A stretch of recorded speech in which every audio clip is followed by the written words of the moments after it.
Hello everyone and welcome back to another AFK journey video. So we have the Aurora squad on the VN server. Now there are a lot of developments after testing today. I'm going to go ahead and show you a replay of the rank 3 player in the district. So Corby, thanks for Corby for sharing this. There's going to be Atalanta and No-Harak. These are going to be the two major damage dealers on team number 1, and in total both contributing around 9 to 10 trillion damage, depending on the RNG that you manage to hit. But definitely, this is a boss where you will need to have Atalanta. The more upgraded you have her, the better she is performing for team number 2. Now, Zanie is working for team number 2, but Zanie is not right now a must pull, because basically any 2 damage dealers can work for this team. People have shown it with Walker and Muriel, for example, or Walker and Marilee, or Zanie and Walker. Basically, there are a lot of good damage dealer options for team number 2. They all end up dealing almost the same amount of damage.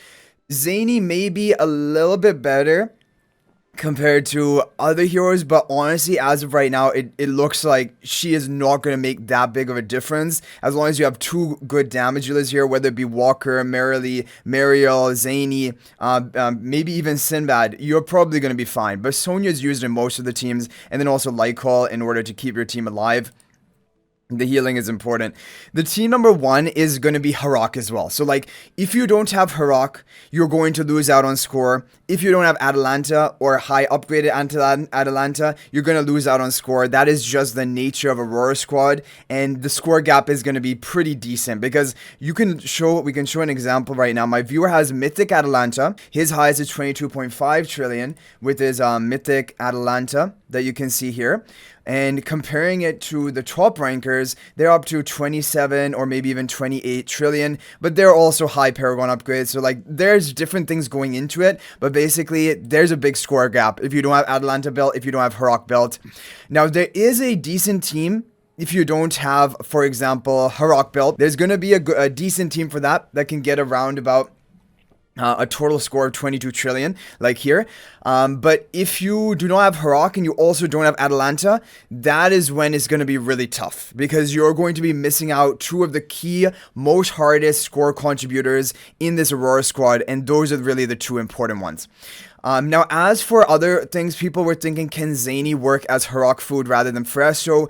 There was testing definitely done on day 1 of VN server, but as of right now, it is looking like Zanie is not as good No-Harak food as Fresto, for whatever reason. And Zanie is only really working on team number 2. Maybe with more testing, more experimentation, it will be possible for things to be changed up. But for right now, that is the case. Also, if we take a look at the formation here, you're going to see that a lot of the RNG is actually how long Faye can survive. Can Faye get off her attack buff onto your allies in front of her? Because like, she basically channels her ultimate to give an attack buff to allies in like a cone. And if she doesn't hit No-Harak, if she doesn't hit Atalanta, the damage is going to be lower, right? So that is kind of the thing. But Faye is the top hero supporter for this team, and it's because of her charm quality bonus. Her charm quality bonus is going to be the same as even Hugin and Rainier for this season, which is a great effect. And also, she will give an attack buff from her ultimate to allies that she casted on, and that is going to be pretty powerful. Yeah, to boost your damage. On top of that, Hugin, I think everyone predicted Hugin would be here. And then Atalanta, very key. Even if you have legendary Atalanta, you're going to be using her. Her damage output is just too high to not be using her. And that will be the thing. Now, my viewer, I think, could make up more score if he switched to Overloaded charms. Overloaded are considered the best for Atalanta, and Balance for No-Harak for this endless stage, basically super endless stage of bosses. Balance will usually always outperform Butcher charms, so Balance will be the way to go. For No-Harak, we have Sorcery onto Fresto, Blaster onto Hugin. We have the Arcane onto Faye. For team number 2, Sonya with the Arcane, Gale on the Zanie, and then ideally Butcher on Walker, which my viewer doesn't have complete yet. Now we're going to go ahead and show you a replay of Corby's, because this was like the rank 3 of the district right now. And take a look at it. There's going to be RNG. The No-Harak team is high RNG, because you need Faye to survive for a long enough time. You need her to cast your ultimates and hopefully buff up both No-Harak and Atalanta at the same time, like to maximize your damage output, and that needs RNG for it to line up. So Yeah, again, this is the day one testing on VN server. Maybe it was future testing, also global server testing. Potentially there could be some different teams. However, it is basically guaranteed that Atalanta will definitely be a part and the major damage contributor for this Ravaged ROM, and also Harak. Atalanta and Harak are the big two. Zanie looking pretty good for team number 2. Now look at this. See, Faye's almost about to die. I don't know how many attack, but and then she needs to survive long enough so Harak can devour the Faye to get some kill stacks, basically, for getting that kill. That's important, and you also just need the Faye to be channeling her ultimate on the Harak and Atalanta for as much as possible. Atalanta is able to survive well here. You need Atalanta to survive right up until the end. Ideally, Hugin goes down. So yeah, this is a high RNG fight for the team number 1, but if you look at the score that you can get here, look, over 18 trillion damage in a single fight in team number 1, and that is higher than the combined score of Sylvan's squad, for example, yesterday, which even the rank 1 was 17.4 trillion. So having Harak, having Atalanta will make up a big score for you when it comes to Ultimate Siege, because Ultimate Siege will add up the score across all your 4 different squads. So Aurora squad if you have Atalanta, Harak, Dauntless squad if you have Bailran, those are the big score gappers you're going to have, and that's really important. It's really important to do that, because team number 2, you can see Zanie contributes good damage. The turrets are spread out here. I don't know if it would be better to have the turrets like combined.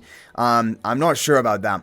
But either way, the thing about this is that you're going to quickly reach up to like 6 trillion damage, and then the damage just slows down really hardcore. Like, you're looking at it here, like with 70 seconds left to go, we were up to 6 trillion, and then you just really slowly increase after that. Like, look at this.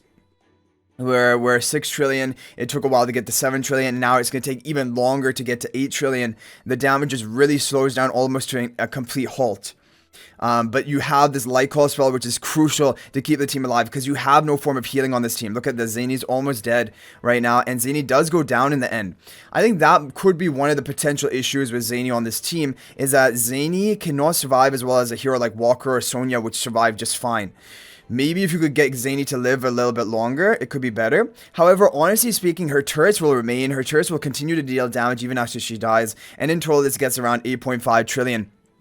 Damage score with the team number 2. So basically, this is what you can expect for Aurora squad. What are the heroes you want to get geared up? But like I said, you do not need Zanie yet. Walker and Muriel is also working. I'll show you a screenshot of that right now.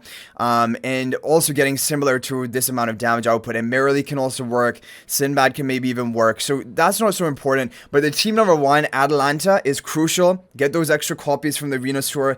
Upgrade as much as you can if you're competing for, you know, a good ranking position for Ultimate Siege. And then Harak, if you guys have Harak built, that's great. If you don't have Harak, it still can be fine if you have Atalanta built. Atalanta can still get a good score on team number 1 even without having Harak on the team, so you can definitely run a team like Atalanta, Merrily, I think, on the same team.